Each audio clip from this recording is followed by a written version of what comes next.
Guys, so this is an example of a car we were talking about. What's the correct stuff that goes on it. So this is a 71 Buick Riviera. This is one of my favorite cars. This is known as a Boattail, just based on the backside of the design on it. These back windows are extremely expensive to replace if you have to find one to put one together. But we're getting ready to take this car through detail.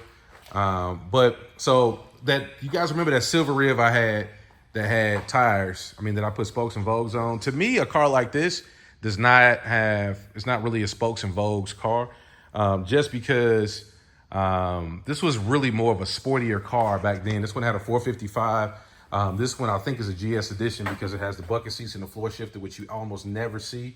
Very clean car, but I went with a raised leather tire on this one because I think that that's really more what this car would have been like had you been driving it in 71 with the Buick Rally. So, putting the car together and making it not look gaudy in some instances, I think allows people to really hit a couple different demographics when selling them.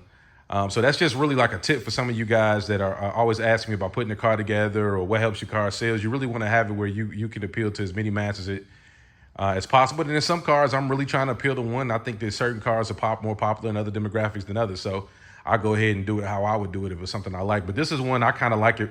Has it sits, especially with those B.F. Goodrich raised white walls. Excuse me, white leather tires. But anyway, just a tidbit.